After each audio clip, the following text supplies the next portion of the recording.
रामदास बोढ़ाना ठाकुर जी से बोले, भगवान मुझे पीड़ा नहीं है, मुझे बहुत सुख मिलता है। भगवान बोले, तुमको पीड़ा नहीं, पर तुम्हारी पीड़ा हमको लगती है, इसलिए तुम मत आया करो। रामदास बोढ़ाना बोले, इससे बढ़िया तो मेरे प्राण चले जाएं, मैं आपको देखे बगैर नहीं रह सकता। अगली एकादशी पर आप मेरे सामने नहीं होंगे तो मेरे तो प्राण ही चले जाएंगे। भगवान बोले, काम करें? बोले, क्या? हम तुम्हारे साथ चलें, तुम्हारे गांव, वहीं रह ले, तुम्हारे पास ही।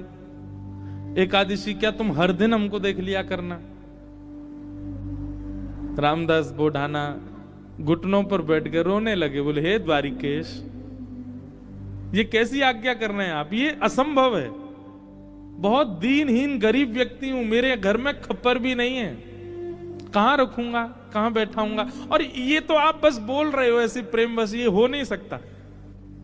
ठाकुर जी ने तुरंत अपनी पोटली दिखाई, बोले, हमने पहली तैयारी कर रखी है, देखो अपनी पोटली बांध रखी है, इसमें सारी पीतांबरी धरी हमारी, मुकुट वुकुट ये सब टिपारा विपारा सब धर के चल रहे हैं हम। बढ़िया द्वारिका में हमारी बहुत अच्छी व्यवस्था हो रखी है, सब ले चलेंगे, तुमको कुछ नहीं करना पड़ेगा, इसी से हमारा श्रृंगार कर दिया करना। रामदास जी बोले, आप सच बोल रहे हैं क्या? ठाकुर जी बोले, हम सच बोल रहे हैं, हम चलें तुम्हारे साथ, वहीं रहेंगे तुम्हारे पास ही, रोज देख लिया करना।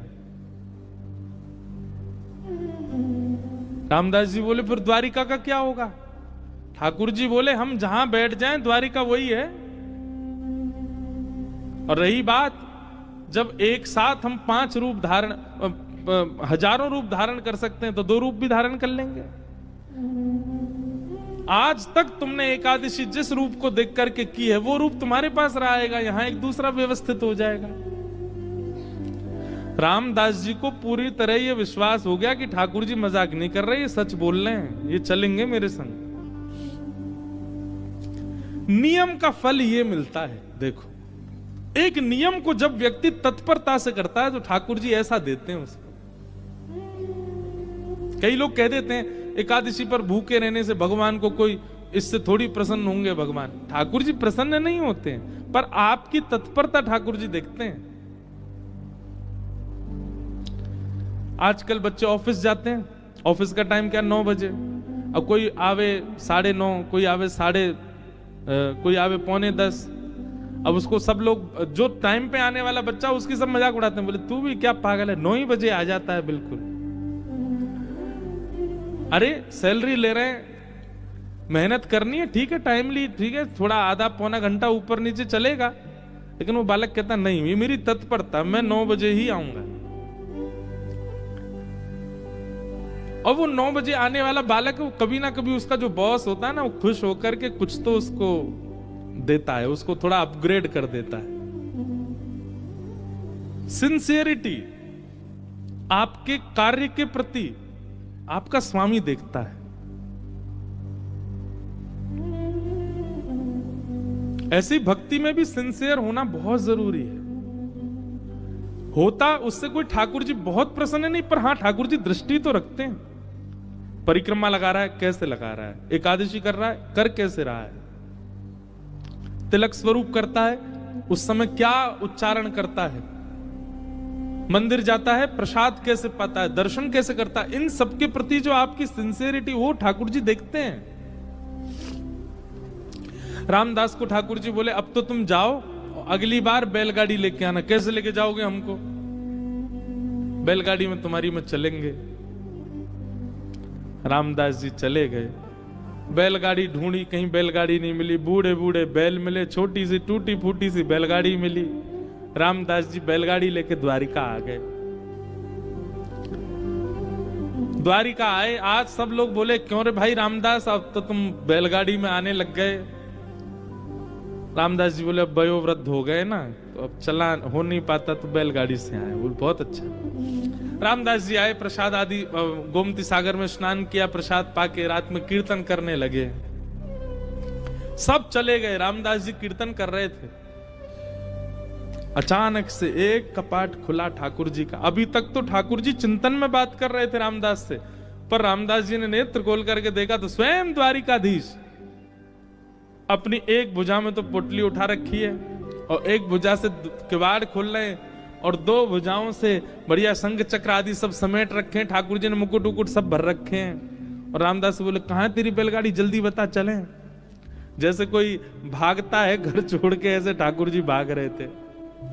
आज भी मंदिर दर्शन करने जाओ आप तो द्वारिकाधीश जी की जब परिक्रमा करेंगे तो पीछे ही रामदास बोढ़ाना जहां से जिस खिड़की से ले गए ठाकुर जी को, वो खिड़की है अभी भी मंदिर में।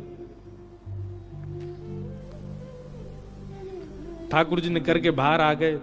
चलो, रामदास जी को तो विश्वास ही नहीं हो रहा है, स्वयं द्वारिकाधीश मेरे साथ जा रहे हैं। चतुर्भुज हैं, बढ़िया चल रहे हैं, पीतांबरी पहन की, चंदन की सुगंधी आ रही है, केसर जैसा पूरा माहौल आच्छादित हो गया उससे। ठाकुर जी जैसे ही गए, रामदास जी बोले भगवान टूटी फूटी बैलगाड़ी है, बैठ जाओ। ठाकुर जी ने जैसी बैलगाड़ी देखी, ए रामदास त्रिलोकी का भार लेकर के मैं इन पर बैठा, तेरे बैल तो दब जाएंगे नीचे। भगवान अब क्या करें, यही व्यवस्था मिली थी। इतना सीधा, इतना भोला रामदास। ठाकुर जी बोले काम कर, तू बैठ, हम चलाते हैं बैलगाड़ी। रामदास जी बोले ऐसा मत करो नाथ, मैं ही चला दूंगा। नहीं नहीं, ये तो हमारे अभ्यास की वस्तु है। अर्जुन के खूब हमने रथ हांके हैं, बहुत दिनों बाद बैलगाड़ी मिली, चलो हांके थोड़ा इसको। और रामदास पीछे बैठे हैं और ठाकुर जी आगे पैर लटका के बैठे और बैलगाड़ी चला रहे हैं। ठाकुर जी के स्पर्श होते ही बैलगाड़ी तो बिल्कुल नवीन हो गई, बैल बिल्कुल युवान हो गए। यहां मंगला का समय हो रहा था, सूर्य उदय हो रहे थे धीरे धीरे। ठाकुर जी बोले रामदास, इस सुबह होते ही सब पंडा पुजारी भागेंगे, ढूंढेंगे, देखेंगे मंदिर में तो मैं हूं नहीं, सब आ जाएंगे। ये हमको बीच रास्ता में ही पकड़ लेंगे। तभी थोड़ी दूर ही पहुंचे थे, वहां एक बाबरी थी, एक सरोवर था। ठाकुर जी ने कही तुम हमको नीचे छुपा दो ताकि कोई हमको ढूंढ ना पाए, क्योंकि ढूंढने वाले तो आएंगे और जब ढूंढ हार के चले जाएं, कुछ ना मिले, फिर हमको दोबारा लेके फिर चल देना आगे।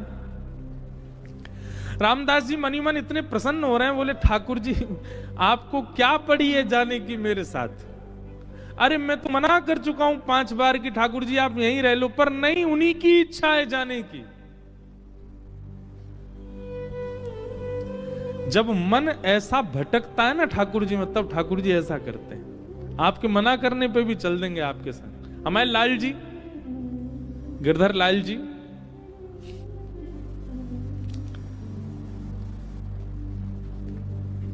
ये ऐसे ही आए हमारे पास।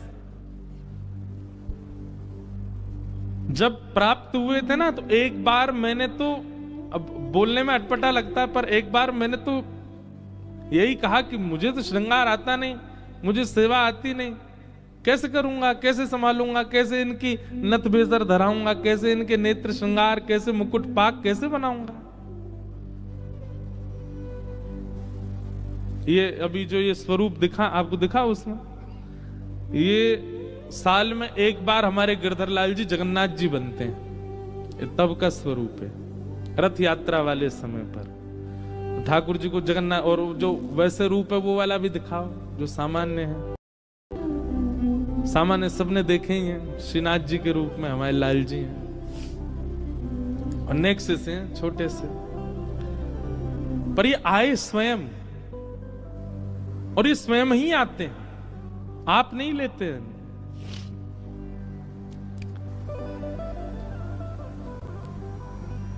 रामदास नीचे बावरी में ले जाकर के द्वारिकाधीश जी को छुपा दिया। पीछे से सब पुजारी दौड़े दौड़े आए,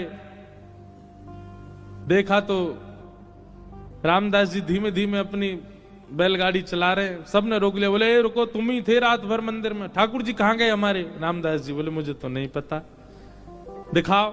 सब देखा, बैलगाड़ी में कुछ नहीं। तभी एक बैलगाड़ी के छोड़ पर ठाकुर जी की पीतांबरी का एक भाग चिरा हुआ फटके इरज गया। अच्छा, ये सब लीला भी ठाकुर जी जानबूझ के ही करते हैं, क्योंकि कहीं ना कहीं कुछ ना कुछ ठाकुर जी को दूसरों को संकेत कराना है।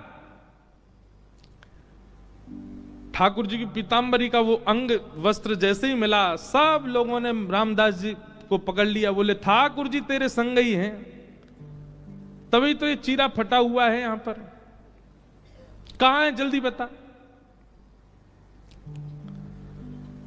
उन्होंने मना किया तो सबने उनको मारना शुरू कर दिया, इतना मारा, इतना मारा, इतना पीटा, बेचारे अधमरे से हो गए, बस श्वास चल रही है, बाकी तो नेत्र बंद हो गए, सुध बुध चली गई, गिर गए धरती पर। पुजारियों ने देखा, बोले ये तो अधमरा हो गया, ठाकुर जी कहां हैं, ढूंढो। पास ही सरोवर था, उस बावरी में जाकर के जैसे ही देखा तो बावरी का जो जल था वो रक्त मंडित हो गया, पूरा जल रक्त से भर गया।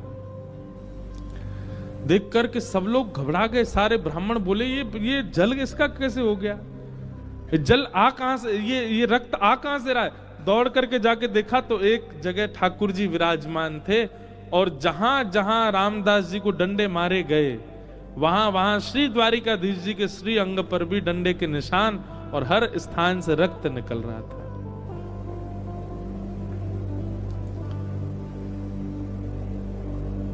सब पुजारी जी चरणों में गिर गए, सब ब्राह्मण देवता बोले भगवान ये क्या हो गया, बोले ये क्या हो गया, मेरे भक्त को मारते हो, मेरी इतनी आराधना करी, मेरी इतनी सेवा करी, इतना अर्चन किया, उसके बाद भी ये नहीं समझ पाए कि मेरे भक्त और मुझ में कोई अंतर नहीं है। सब क्षमा याचना करने लगे। ठाकुर जी बोले अब कुछ नहीं होगा, अब तो हम रामदास के साथ ही जाएंगे और वहीं रहेंगे। और ठाकुर जी सब देखते रह गए, लेकिन रामदास जी के साथ में ऊपर आए ठाकुर जी, और आकर के रामदास जी को जैसे हृदय से लगाया, सारे घाव ठीक हो गए, और कहा ले चलो हमको। ठाकुर जी गए सीधे और डाकोर जी में जाकर के रामदास जी के यहाँ विराजमान हो गए, और उनका नाम पड़ा रणछोड़ राय भगवान। बोलो रणछोड़ राय भगवान की। तो देखा आपने इस कथा को इस वीडियो के माध्यम से, कितना अच्छा कथा का पाठ था। इंद्रेश जी महाराज ने कितना अच्छे तरीके से सुनाया था, और इतना अच्छे से सुनाया कि सब कुछ इतना अच्छा क्लियर समझ में भी आया।